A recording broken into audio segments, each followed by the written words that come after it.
नमस्कार, मु सुप्रिया। बिहार एसआईआर संपर्कित मामलार शुणाणी सुप्रीमकोर्ट रे चलीथिला एवं आज दिन शुणाणी कौन निष्कर्ष आसिला ए संपर्क में आम आलोचना करने आम सहित अच्छा वरिष्ठ समीक्षक रही विजय साहू रही। विजय बाबू, स्वागत करुच्ची आलोचना को। जेहेतु एसआईआर संपर्कित प्राय समस्त आलोचना मुझे सहित करी, तो आज सुप्रीमकोर्ट शुणाणी निष्कर्ष कौन से संपर्क में टिके जानिबा को चाहिए। आज गोटे निष्कर्ष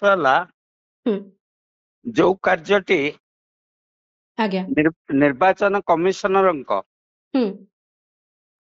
सबुठारु तांकर जे ग्राउंड रे थिबा प्रतिनिधि बीएलओ ब्लॉक लेवल ऑफिसर से दायित्वटी पॉलिटिकल पार्टी मुंडरे नदी देले माने ब्लॉक लेवल एजेंट वर्तमान से काम बूथ लेवल एजेंट सहयोग करिया पाई अच्छा निवेदन कले। प्रश्न उठुची गोटा बीएलओ अंडर रे प्राय 1200 भोटर थांती कारण बीएलओ माने साधारणतः जो अंचल सरकारी कर्मचारी से माने अंगनवाड़ी कर्मी हो पारती, पंचायत सेक्रेटरी माने हम ग्राम सेवक गुरु कहते पंचायत सेक्रेटरी हो पारती, शिक्षक हो पारती, प्राथमिक शिक्षक जो माने के भोटर को जानती से भूगोल को जानती से अंचल बीएलओ करा जाए एवं से माने जतबेले भी रिविजन हुए प्रत्येक निर्वाचन पूर्व रिविजन हुए एपरिक बारंबार भी रिविजन हुए जदि कारण बयस तो प्रतिदिन ही जने जने भोटर बढ़ुचन ना। निश्चय गोटे धरतु आज तारीख है 22 तारीख मु 18 वर्ष पूर्ण एने आ दिन अच्छी खाली भोटर रोचे तेणु वर्ष को 3-4 थर क्वार्टर रे रिविजन हुए। अच्छा एटा गोटे रेगुलर कार्य। अच्छा 1000 घर पाई जने बीएलओ 10टी घर कले केते दिन तंको लागिवो तेणु से माने ए कार्यटी जदि इच्छा थांता से जून जो 24 तारीख आरंभ कले से दिन तो से माने सिंसियरली करि पारथांते। अच्छा आप देखिए जुलाई 5 तारीख 4 तारीख निर्वाचन कमिशनर जो विभिन्न समय सब स्टेटमेंट दौन था विवृत्ति से से कहते 87% आमर कंप्लीट हो जाइए किंतु आज तांको माने बेंच को जे लीड करुले आमर जस्टिस मिश्र सूर्यकांत मिश्र सी ही रक्षा करने आसिले। तीनटा जाक हियरिंग रे सुप्रीम कोर्ट निर्देश देछि आधार को ग्रहण करा जाऊ कारण साधारण लोकंकर मैट्रिक सर्टिफिकेट बा पासपोर्ट जो दीटारे जन्म प्रमाण पत्र अच्छे अन्य कोथरे तो नहीं जोटा कि सरकार भी ग्रहण करती सेमानक संख्या खूब कम तेणु आधार को माने एडिशनल डॉक्यूमेंट भाव में दिया जाऊ अन्य डॉक्यूमेंट जी दब भल कथा ना दि जाऊ एटा जदि सही जून 24 तारीख रे आरंभ होता एते विवाद को जाई न था आज केवल सेटा को एम्फाटिकली ऑर्डर कले तुमको आधार को नबा पड़ो एवं पब्लिक भाविबे गोटे भल जजमेंट हैला किंतु आ भितर जोटा रहस्यटा अच्छी कारण जिते यही ऑर्डर चली डिस्कसन पक्ष प्रतिपक्ष जुक्ति करुचंदी सेतेबेले कहले जदि आधार को निहाला आम वेलकम करूचु एटा तो प्रथम आम दाबी करूथुलु किंतु टाइम लिमिट टा बढ़ा जाऊ आज 22 तारीख हो गला 31 अगस्त होची लास्ट एतिक दिन भितर संभव नुह सेठू जस्टिस मिश्र गणित बुझेले कहले जदि 1,60,000 ना 62,000 बूथ एजेंट अच्छा माने पॉलिटिकल पार्टी रो से माने जदि 10टा घर भी दैनिक करिवे दैनिक तो 16 लाख हो गला ଆଚ୍ଛା 4 ଦିନରେ ତ 64 ଲକ୍ଷ 65 ଲକ୍ଷ ହେଲେ ଆଉ ଦିନେ ଓଡିଆରେ ହେଇଯିବ। ଆଚ୍ଛା ତେଣୁ ସରିଯିବ, ନ ସରିଲେ ଆମେ ଦେଖିବା। ଆଚ୍ଛା ହଁ, ହୁଁ ତେଣୁ ତାକୁ ଦେଖିକିରି ଆପଣ ମାନେ ଆଉ ଯାହା ଅଭିଯୋଗ ଥିବ ତାକୁ ହୁଁ ଫାଇଲ କରନ୍ତୁ ହଁ ଏବଂ ବିହାର ଇଲେକ୍ସନ ଅଫିସରଙ୍କୁ ନିର୍ଦ୍ଦେଶ ଦେଲେ ହଁ 12ଟି ଯାକ ପଲିଟିକାଲ ପାର୍ଟି କି ହଁ ନୋଟିସ କରାଯାଉ ହୁଁ ତାକୁ ତାଙ୍କର ସାହାଯ୍ୟ ନେବା ପାଇଁ ଏବଂ ସେମାନେ ଏଇ ପ୍ରକ୍ରିୟା ଭିତରେ ଆଜ୍ଞା ସାମିଲ ହୁଅନ୍ତୁ। ମାନେ ଆଜ୍ଞା ଯୋଉଟା ମାନେ ନିର୍ବାଚନ କମିଶନର ଏଜେଣ୍ଟ ସକ୍ରିୟ ହେଇକିରି କାମ କରିବେ। ବର୍ତ୍ତମାନ ବିଏଲଓ ରୁ ବିଏଲଏ ଙ୍କ ପାଖକୁ ବର୍ତ୍ତମାନ ଦାୟିତ୍ୱ ଆସିଗଲା। ଦାୟିତ୍ୱଟା ଗଲା ଏବଂ ଆଚ୍ଛା ଯୋଉ ପଲିଟିକାଲ ପାର୍ଟି କି ଯୋଉ ଗତ ରବିବାର ଦିନ ନିର୍ବାଚନ କମିଶନର ହଁ ଯୋଉ ସାମ୍ବାଦିକ ସମ୍ମିଳନୀରେ ପଲିଟିକାଲ ପାର୍ଟି ସମ୍ପର୍କରେ କଣ କହୁଥିଲେ ଆଜ୍ଞା ଯେ ନିର୍ବାଚନ କମିଶନରଙ୍କ ଗର୍ଭରୁ ତମେ ଜନ୍ମ ହଁ ପଞ୍ଜୀକୃତ ମାନେ ଯେହେତୁ ସେଇଠି ହଉଛ। ହୁଁ ହଉଛ, ଆମେ ତମକୁ ଜନ୍ମ ଦେଇଛୁ, ହଁ ହଁ we are not answerable to you. ଆଚ୍ଛା हाँ, ହୁଁ निर्वाचन कमिशन भोटर को आंसरेबल पछरे चट्टाण भली ठिया होइछि। ताले से ଆଚ୍ଛा चट्टाण भितर ठिया होइथला जदी तम ହୁଁ बीएलओ माने कोन करथले, तमे कोन करथलो, आज ହୁଁ कोन बीएलओ कर साहाଯ୍य ହୁଁ नेलणी। तेणु ଆଜ୍ଞା एटा गोटा प्रक्रिया टाको डिले करबा। ହଁ हाँ, ହୁଁ एवं प्रकृत लोक किए कोठी जो माने माइग्रेटेड हेइछथि, ହଁ तापरे भोटर लिस्ट देखिबे ହଁ किए का कटिछि। ଆଜ୍ଞା ତାପରେ ବି ବିଜୟ ସାର୍ ଗୋଟେ ମୌଳିକ ପ୍ରଶ୍ନ ବି ଆସେ। ସାଧାରଣତଃ ଆମେ ଜଣେ ସରକାରୀ ଅଧିକାରୀ ଆସିଛନ୍ତି ପଚାରିବାକୁ, ତାର ଯୋଉ ଗୁରୁତ୍ୱଟା ପ୍ରକାର ଯୋଉ ପ୍ରକାର ରୁହେ, ସେଇଟା ଜଣେ ରାଜନୈତିକ ଏଜେଣ୍ଟ ଯେତେବେଳେ ଆସିବେ ସେଇ ଏକା ଗୁରୁତ୍ୱ ରୁହେ କି? ମୁଁ ଆପଣଙ୍କୁ ଜାଣିବାକୁ ଚାହୁଁଛି। नहीं नहीं, राज्य पॉलिटिकल पार्टी रो एजेंट माने ହଁ प्रथमे ही कार्य करथले, ହଁ सेमानकर इंटरेस्ट थाए, ଆଜ୍ଞା କିନ୍ତୁ सेमाने भी କିନ୍ତୁ एई ଏଇ कार्य ଯୋଉ करथले। ଗୋଟେ ଟାଇମ ଲିମିଟ ଭିତରେ ଯେତେବେଳେ ଆପଣଙ୍କୁ ସବୁ ଡକୁମେଣ୍ଟ ଦବାର ଅଛି, ଆପଣଙ୍କୁ हाँ, ତଥ୍ୟ ପ୍ରମାଣ ଦବାର ଅଛି। नहीं नहीं ହଁ नहीं, सेठी कथा होची सेमाने आराम करथले, ହଁ किंतु सेमाने तो आगुरु भी करचन ना, ए दिमाग ଆଜ୍ଞା तळे करचन दिसे ଆଜ୍ଞା ହଁ सेतेबेले तो डॉक्यूमेंट नथिला, ହଁ तांको ସେଇ फॉर्म दिया ଡକୁମେଣ୍ଟ हितला। ପ୍ରସଙ୍ଗ ଯୋଉଠି ଯୋଡି हଉଛି। हाँ, दस्खत करिकरी ହୁଁ आधार नंबर ता बा भोटर परिचय पत्र जो पुरुणांता थिबो, ହଁ हाँ, जार अच्छी सेटा ये करदेले, जार नाही बा जाइछि संदेह कराउछि मरि जाइछि, से माने जानନ୍ତି ना निज ହଁ ହଁ ହଁ भूतर से जानछ सेठी डेड बोली मार्क करिकरी तबे ହୁଁ किए जतले आनिकरी बीएलओ पाखरे सिया दाखल करिवे का पाखरे बीएलओ को पाखरे। ବିଏଲଓ ପାଖରେ ଆଜ୍ଞା बीएलओ ताकू फोपाड़ी देले बा रखी दियो कहले, ହୁଁ अब डॉक्यूमेंट आड़ी ना।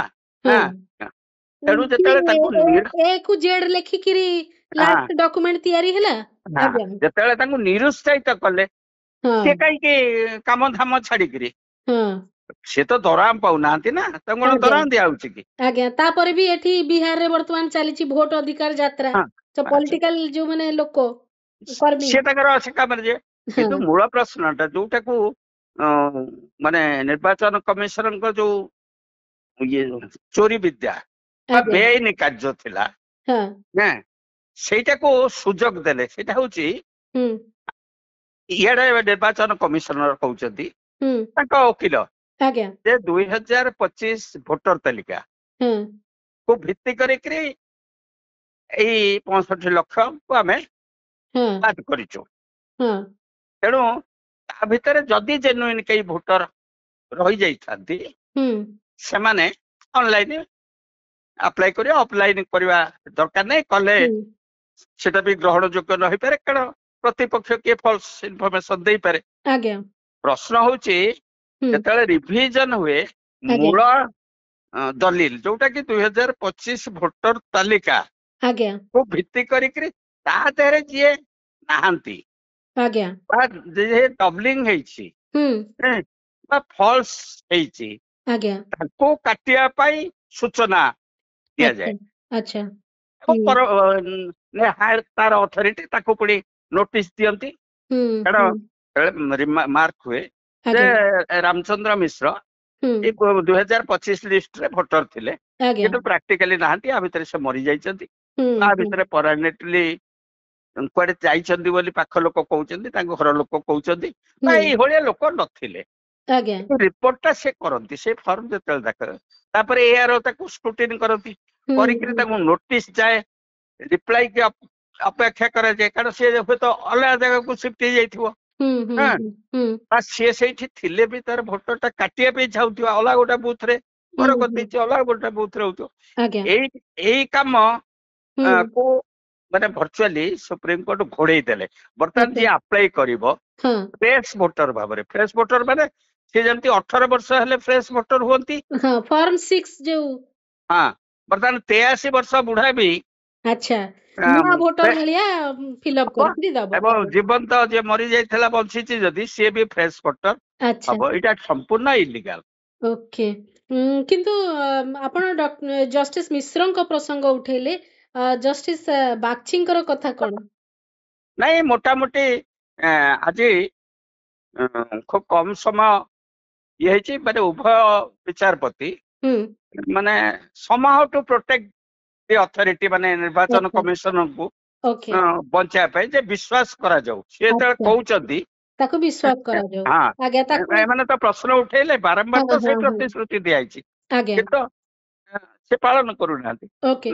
ଗୋଟେ ସିଷ୍ଟମ ଉପରେ ବିଶ୍ୱାସ। ଯୋଉ ପ୍ରୋସେସର ସାଙ୍କ୍ଟିଟି ବାବଦରେ ଯୋଗେନ୍ଦ୍ର ଯାଦବ ଏବଂ ଅନ୍ୟମାନେ ସବୁ କହୁଥିଲେ ଆମେ IR4 ରେ SIR 4 ରେ ନୁହେଁ, ସେ ପ୍ରସଙ୍ଗ ଆଉ ନାଇଁ ସେ ପ୍ରସଙ୍ଗକୁ ବିଲକୁଲ ଆସିନି। ଏବଂ ଯୋଉଟା ମୂଳ ଯେ 8 ତାରିଖ ଧରନ୍ତୁ, ସେ କହିଛନ୍ତି 8 ତାରିଖ ନେକ୍ସଟ ହିୟରିଂ ହବ, ସେପ୍ଟେମ୍ବର 8। ସେପ୍ଟେମ୍ବର 8। ଆଚ୍ଛା, ଯୋଉ ଅଭିଯୋଗ ମାନେ ସତ୍ୟ ବି ଯଦି ଅଭିଯୋଗ ଥିବ, ଆପଣ ମାନେ ସମସ୍ତେ ପିଟିସନର ହେବେ। ଯିଏ ବର୍ତ୍ତମାନ 8ଟା ଧରନ୍ତୁ ପିଟିସନର ଅଛନ୍ତି ମାନେ ସୁପ୍ରିମକୋର୍ଟରେ, ବିହାର ଏଇ 12ଟା ପଲିଟିକାଲ ପାର୍ଟି ପିଟିସନର ଥାନ୍ତୁ ବା ନଥାନ୍ତୁ, ସେମାନଙ୍କୁ ଆଡଜଷ୍ଟ କରାଯିବ, ପିଟିସନର ଆଡଜଷ୍ଟ। କିନ୍ତୁ ପ୍ରଶ୍ନ ହଉଛି ଏଇ ଯୋଉ କୋଉ ଉପରେ ବିଚାର ସିଏ କରିବେ? କନଷ୍ଟିଟ୍ୟୁସନାଲ କ୍ୱେଶ୍ଚିନ ଉପରେ ତ ପ୍ରଶ୍ନ ଉଠିନି। ମୂଳ ପ୍ରଶ୍ନ କଣ, ଏଇ ଯୋଉ SIR ପ୍ରକ୍ରିୟା ଏ ଅଧିକାର ମାନେ ନିର୍ବାଚନ କମିଶନଙ୍କ ଅଛି କି? ଏଇଟା ନାଗରିକତ୍ୱର ଗୋଟେ ଏକ୍ସରସାଇଜ କି? ସିଏ ବି ଉଠେଇ ନାହାନ୍ତି, ଆଜି ବି କହିନାହାନ୍ତି। 65 ଲକ୍ଷ ବାଦ ପଡିଥିବା ଭୋଟରଙ୍କର ଭବିଷ୍ୟତ କଣ? ଯିଏ ବାଦ ପଡିଗଲେ, ଧରନ୍ତୁ ତା ସତ୍ତ୍ୱେ ବି ବାଦ ପଡିଗଲେ, 8 ତାରିଖ ହିୟରିଂ ହେଲା, ଆଉ ଗଭର୍ଣ୍ଣମେଣ୍ଟ ତ ଖୁବ ଆଲର୍ଟ ଅଛି, ତାଙ୍କର ତ ସିଷ୍ଟମରେ ସବୁ ଇଏ ହେଇଛି ନା। ଧରନ୍ତୁ କିଛି କରେକ୍ସନ ହେଲା କି ଡିଲିଟ ହେଲା, ତା ପରଦିନ ସେମାନେ ଇଲେକ୍ସନ ନୋଟିସ ଘୋଷଣା କରିଦେବେ। ତାପରେ କଣ ଆଉ ସ୍କୋପ ଅଛି କି?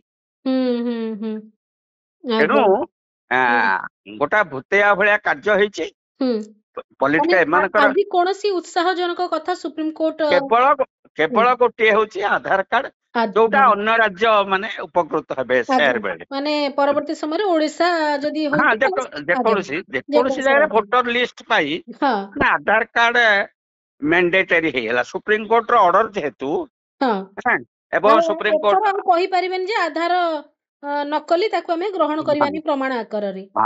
ତାକୁ ଯଦି ଆଉ ଥରେ କିଏ ଚ୍ୟାଲେଞ୍ଜ ନ କରେ ଭବିଷ୍ୟତରେ, ଆଧାର ଗ୍ରହଣୀୟ ହବ। ଗ୍ରହଣୀୟ ସେଇଟା ଅର୍ଡର ହେଲା। ସେଇଟା ହିଁ ଯେତେବେଳେ ଓଡିଶାର ଏକ୍ସରସାଇଜ ଆରମ୍ଭ ହବ, 11 ନମ୍ବର ନୁହେଁ 12 ନମ୍ବର ଆଧାର ବି ରହିବ। ନାଇଁ, ଯେମିତି ଆମେ କରୁଛେ ଆଧାର, ଯେମିତି ଆପଣଙ୍କର ଗୋଟେ ଟ୍ରେନ ଟିକେଟ କଲେ ଆଧାର ନମ୍ବର, ଜେନେରାଲି ଆମେ କଣ କରୁଛେ, ଗୋଟେ ଜମି ରେଜିଷ୍ଟର ହେଲେ କଣ ହଉଛି, ଆଧାର ଟା ନେଇଯାଉଛନ୍ତି। ପିଲାକୁ ଆଡମିସନ କଲା ବେଳକୁ ଏ ବାର୍ଥ ସାର୍ଟିଫିକେଟ ଆଣିଲା ବେଳକୁ ଆଧାର। କେହି ମେଟ୍ରିକ ସାର୍ଟିଫିକେଟ ଦିଅନ୍ତିନି, କିଏ କୋଉଠି କାହା ଫାଇଲରେ ଥିବ କାହାର ନଥିବ ବି। ପାସପୋର୍ଟ କାହିଁ ଦେବେ? ପାସପୋର୍ଟ ବି ନିଅନ୍ତିନି, କାରଣ ହଜିଗଲେ ପୁଣି ଆଧାର ହଜିଗଲେ ମିଳିବ। 12ଟି ଯୋଉ ରାଜନୈତିକ ଦଳକୁ ଯୋଉ କଥା କୁହାଗଲା ଯେ 23 ଦିନ ସମୟ ମିଳିଲା, କଣ ଅଭିଯୋଗ? ଆପଣ କେବଳ ଆରୋପ ପ୍ରତ୍ୟାରୋପ ରାସ୍ତାରେ କଲେ ହବ ନାହିଁ, ତାକୁ ଯୋଉ ଅଭିଯୋଗ ଆକାରରେ ଦବାର ଯୋଉ ନିୟମଟି, ଯୋଉ ବ୍ୟବସ୍ଥାଟି, ତାକୁ ଆପଣ ମାନେ କଲେନି। ଏଇ ଯୋଉ କଥାଟି ସାମ୍ନାକୁ ଆସୁଛି, ଏ ସମ୍ପର୍କରେ ମତ କଣ? ପ୍ରଥମ କଥା ତ ପଲିଟିକାଲ ପାର୍ଟିର କିଛି ଭୂମିକା ନାହିଁ ବୋଲି ତ ନିର୍ବାଚନ କମିଶନର ନିଜେ କହୁଛନ୍ତି ଯେ ତମେ ବିହାରର ଭୋଟର ହିଁ ଅଭିଯୋଗ କରିପାରିବ। ସେ ପଲିଟିକାଲ ପାର୍ଟିର ପଦବୀରେ ଥାଉ ବା ଅର୍ଡିନାରୀ। ଆମେ ପଲିଟିକାଲ ପାର୍ଟିର କୌଣସି କର୍ମକର୍ତ୍ତା ଭାବରେ ସ୍ୱୀକୃତି ଦଉନୁ। କଥା ତ ବାରମ୍ବାର ନିର୍ବାଚନ କମିଶନର କହିଛନ୍ତି ନା। ତା ସତ୍ତ୍ୱେ ପଲିଟିକାଲ ପାର୍ଟି ତାଙ୍କର ଇଣ୍ଟରେଷ୍ଟରେ ଭୋଟର ସଂଗ୍ରହ କରିବେ, ନୂଆ ଭୋଟର ଆଡିସନ କରିବେ ବା ଡିଲିସନ କରିବେ। ସବୁ ପଲିଟିକାଲ ପାର୍ଟି ଆଲର୍ଟ ଥାନ୍ତି, ବିଶେଷ କରି ମେଜର ଯୋଉ ପଲିଟିକାଲ ପାର୍ଟି ବା ଯାହା କନଷ୍ଟିଚୁଏନ୍ସିରେ ଯିଏ ଜିତେ ଜିତିବା ସମ୍ଭାବନା ଥାଏ ସେଇ ପଲିଟିକାଲ ପାର୍ଟି ଆଲର୍ଟ ଥାନ୍ତି ଏଇ ପ୍ରକ୍ରିୟାରେ ଥାନ୍ତି କିନ୍ତୁ ତାକୁ ସୁଯୋଗ ଦେଲନି ନା। ଆଜ୍ଞା ତାକୁ ବିଜୟ ସାର୍ ଯେଡେ ବଡ ଆକାରରେ SIR ପ୍ରସଙ୍ଗ ଆରମ୍ଭ ହେଇଥିଲା ବିହାରରେ ଆରମ୍ଭ ହେଲା ତାକୁ ନେଇ ପୁରା ଦେଶ କହିଲା ସୁପ୍ରିମକୋର୍ଟ ପର୍ଯ୍ୟନ୍ତ କଥା ଗଲା ନିର୍ବାଚନ ଆୟୋଗ ଭଲରେ ଦିଅନ୍ତୁ କି ମନ୍ଦରେ ଦିଅନ୍ତୁ ଉତ୍ତର ଦେବାକୁ ବାଧ୍ୟ ହେଲେ କିନ୍ତୁ ଆଜିର ଶୁଣାଣି ପରେ ଲାଗୁନାହିଁ ଯେ SIR ପ୍ରସଙ୍ଗକୁ ଆଉ ବଡ କରି ରଖାଯିବ ବୋଲିକିରି। ନାଇଁ ନାଇଁ ଇଏ ରହିବ କାରଣ ତାଙ୍କର ଶୁଣନ୍ତୁ ବିଜେପିର ମେନ୍ ଉଦ୍ଦେଶ୍ୟଟା କଣ ଏ ଯୋଉ ବିଦେଶୀ କୁ ଡିଲିଟ କରିବା ଅନୁପ୍ରବେଶ ଯୋଉମାନେ କରୁଛନ୍ତି ହଁ ଅନୁପ୍ରବେଶ ନାଁରେ ଗୋଟେ ମାନେ ଆଗାମୀ ନିର୍ବାଚନ ପୂର୍ବରୁ ଗୋଟେ ବାତାବରଣ ସୃଷ୍ଟି କରିବା ତେଣୁ ସେମାନେ ଏଇ ପ୍ରକ୍ରିୟାଟାକୁ ଚାଲୁ ରଖିବେ। ଆଜି ବୋଧେ ବିହାରରେ ମୋଦି ଯାଇକିରି ଭାଷଣ ଦେଇଛନ୍ତି ସେଠି କଣ 2 ଜଣ ପାକିସ୍ତାନ ନାଗରିକ ସ୍ୱାମୀ ସ୍ତ୍ରୀ ସେମାନେ ଆସିଥିଲେ ଇଣ୍ଡିଆକୁ ତାଙ୍କର ଇଏ ସରିଗଲା କଣ ଭିସାର ସରିଗଲା ତା ଭିତରେ ପ୍ରୋବ୍ଲେମ ହେଇଗଲା ଆଉ ପାକିସ୍ତାନ ଯାଇ ହେଲାନି it is not their problem. ଯେମିତି ଅପରେସନ ସିନ୍ଦୁର ପୂର୍ବରୁ ଯେମିତି ତରବର ପ୍ରଭାବରେ କିଛି ଲୋକଙ୍କୁ ଯିବା ପାଇଁ କୁହାଗଲା ସେମାନେ ଗଲେ ହଁ କିଛି ଗଲେ କିଛି ଜାଣିପାରିନଥିଲେ ଯାଇନଥିଲେ ସିମ୍ପଲ ତାକୁ ଛାଡିଦବା କଥା। ଆଚ୍ଛା ସିଏ ଯେତେବେଳେ ରହିଛନ୍ତି ଯୋଉଟା ଆଧାର କାର୍ଡ କରିଦେଇଛନ୍ତି ଆଧାର କାର୍ଡ କରିବାର ତ କିଛି ଅସୁବିଧା ନାହିଁ ଯେକୌଣସି କରିଦେଇଛନ୍ତି। କିନ୍ତୁ ଏଠି ଗୋଟିଏ ଦୁଇଟା ଲୋକଙ୍କର କଥା ତ ନୁହଁ ଏଠି 65 ଲକ୍ଷ କୋଉଠି 2 ଲକ୍ଷ କୋଉଠି 65 ଲକ୍ଷ ସେ ପ୍ରମାଣ ଦେବେ ଏଇ ପ୍ରଧାନମନ୍ତ୍ରୀ ଧରିଲେ 2 ଜଣଙ୍କୁ ପ୍ରଧାନମନ୍ତ୍ରୀ ଯଦି ଗ୍ରାସ ରୁଟ ରେ କାମ ନ କରିକି 2 ଜଣଙ୍କୁ ଧରି ପାରିଲେ ଗ୍ରାସ ରୁଟ ରେ ଧରିଲେ ତ କୋଟି କୋଟି ମିଳିବେ କିନ୍ତୁ କୋଟି କୋଟି ଯଦି ମିଳିବା କଥା ଆଜି କାହିଁ କହିଲନି। ଆଜି ଯୋଉଭଳି ଜୋର ଦେଇକି କହୁଥିଲ ଯେ ଆମେ ସାମ୍ବାଦିକ ସମ୍ମିଳନୀରେ ଯାହା କହୁଥିଲ ଆଜି ସେ ପ୍ରଶ୍ନ ବି ଉଠେଇ ନାହାନ୍ତି କେବଳ ସାହାଯ୍ୟ ମାଗିଲେ ଯଦି ବିରୋଧୀ ଦଳ ମାନେ ସାହାଯ୍ୟ କରିଥାନ୍ତେ ପଲିଟିକାଲ ବୁଥ ଏଜେଣ୍ଟ ଯଦି ସାହାଯ୍ୟ କରିଥାନ୍ତେ ତାହେଲେ ଏଇଟା ତୁରନ୍ତ ସରିଯାଇଥାନ୍ତା।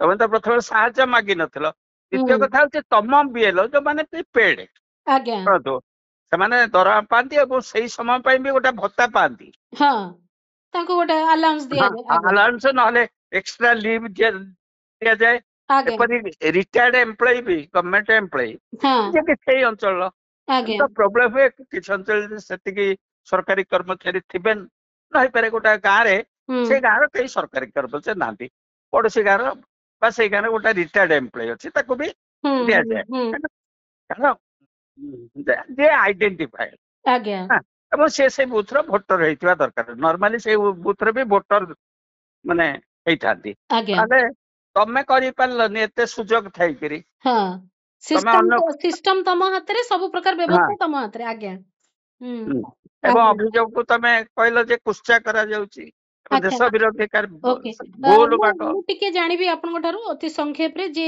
ବିରୋଧୀଙ୍କ ପାଇଁ ଆଜି ଭଲ ଖବର ନାହିଁ କୋର୍ଟରୁ ମାନେ ଭଲ ଖରାପ କିଛି ନୁହଁ ଯାହା ଥିଲା ସେଇଆ ଏବଂ ସେମାନେ ବି ଜାଣିଛନ୍ତି ସିଏ ତାଙ୍କର ଯାହା ପଦକ୍ଷେପ ଆକ୍ଚୁଆଲି ଶୁଣନ୍ତୁ ବିହାରରେ ସହଜରେ ମାନେ ଭୋଟର ଆଡ କରିହବନି ଏତେ ଆଲର୍ଟ କଥାଟା ବୁଝନ୍ତୁ ତେଣୁ ବିଜେପିର ବିହାର ପାଇଁ ଷ୍ଟ୍ରାଟେଜି ହଉଛି କାଟିବା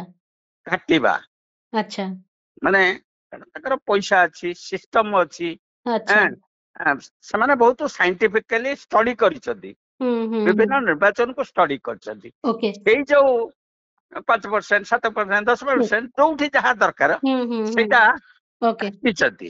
ଆଚ୍ଛା ଆଉ ଗୋଟେ ମଜା ଖବର ଆଜି ଇଲେକ୍ସନ କମିଶନ ଓକିଲ ବି କହିଲେ 1,80,000 ନା କେତେ ନୂଆ ଭୋଟର ପାଇଁ ଆପ୍ଲାଇ ହେଇଛି ଯୋଉଟା କି ଏପର୍ଯ୍ୟନ୍ତ ଗୋଟିଏ ନୂଆ ଭୋଟର ବି ଯୋଡି ନଥିଲେ ଏଇଟା ପ୍ରକୃତରେ ନୂଆ ଭୋଟର କି ବିଜେପିର ବାହାରୁ ଆସିଥିବା କିଛି ମାନେ ଲୋକଙ୍କୁ ସେଠି ଭୋଟର କରାଯାଇଛି ଏଇଟା ଜଣା ପଡିବ ସେ ତାଲିକା ଆସିବା ପରେ କିନ୍ତୁ ତାକୁ କାଉଣ୍ଟର କରିବା ପାଇଁ ଯୋଉ ଆନୋମଲି ଟାକୁ ଆଉ ସମୟ ନାହିଁ ନା 8 ତାରିଖ ପରେ ଯାହା ହେଇଗଲା ବହୁତ କମ ସମୟ ଅଛି ତଥାପି ଏବେ ଅପୋଜିସନ ର ରୋଲ କଣ ହବା କଥା ବୋଲି ଆପଣ ଭାବୁଛନ୍ତି ସେ ଏକ୍ସପୋଜ କରିବେ କେମିତି ମାନେ ସରକାର କୁ ବର୍ତ୍ତମାନ ବିଚାର ବିଭାଗ ବି ସେ କବ୍ଜାରେ ରଖି ମାନେ ବିଚାର ବିଭାଗକୁ ଡାଇରେକ୍ଟ ଦୋଷ ନ ଦେଲେ ବି ଯେ ସମସ୍ତ ଇନଷ୍ଟିଟ୍ୟୁସନ କୁ ଗଭର୍ଣ୍ଣମେଣ୍ଟ ହାତରେ ରଖିକିରି ଗୋଟେ